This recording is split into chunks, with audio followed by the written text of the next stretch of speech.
ರಾಜ್ಯ ಸರ್ಕಾರ ಮೇ 5ರಿಂದ 17ರವರೆಗೆ ನಡೆಸುವ ಪರಿಶಿಷ್ಟ ಜಾತಿಯವರ ಗಣತಿಯಲ್ಲಿ ಮಾದಿಗ ಸಮುದಾಯದವರು ಯಾವುದೇ ಕಾರಣಕ್ಕೂ ಆದಿ ಕರ್ನಾಟಕ, ಆದಿ ದ್ರಾವಿಡ, ಆದಿ ಆಂಧ್ರ ಎಂಬ ಸೂಚಕವನ್ನು ಬರೆಸಬಾರದು.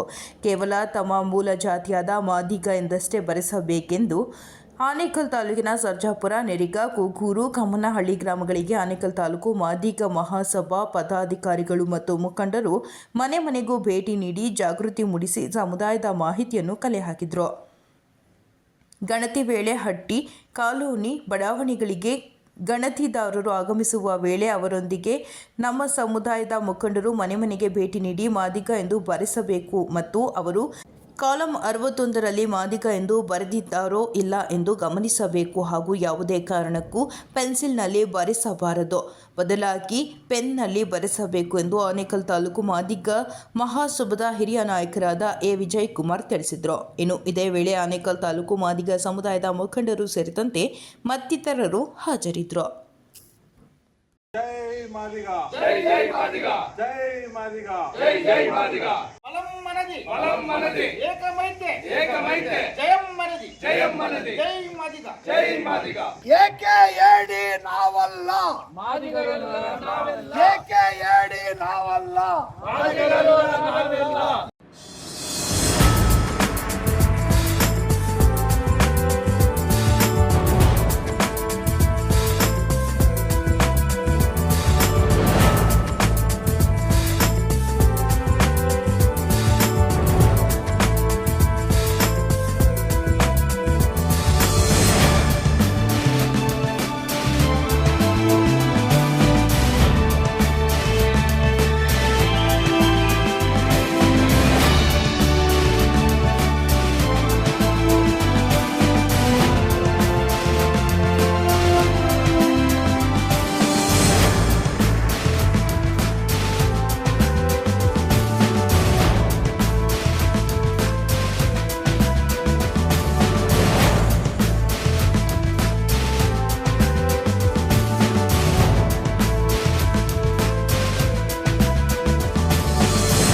ಕರ್ನಾಟಕ ರಾಜ್ಯದ ಮಾದಿಗ ಸಮುದಾಯದ ಬಂಧುಗಳಲ್ಲಿ ನನ್ನ ಮನವಿ ಏನೆಂದರೆ, ಮುಂದಿನ ತಿಂಗಳು ಮೇ 5ರಂದು ನಡೆಯುವ ಜಾತಿ ಸಮೀಕ್ಷೆಯಲ್ಲಿ ಕರ್ನಾಟಕ ರಾಜ್ಯದ ಮೂಲೆ ಮೂಲೆಗಳಲ್ಲಿ ವಾಸ ಮಾಡ್ತಕ್ಕಂಥ ಮಾದಿಗ ಸಮುದಾಯದ ಮನೆಗಳಿಗೆ ಕರ್ನಾಟಕ ರಾಜ್ಯದ ಜಾತಿ ಸಮೀಕ್ಷೆಗೆ ಬರ್ತಕ್ಕಂಥ ಅಧಿಕಾರಿಗಳಿಗೆ ನಮ್ಮ ಮಾದಿಗ ಜಾತಿ ಎಂದು ಭರಿಸುವುದು ಸೂಕ್ತ.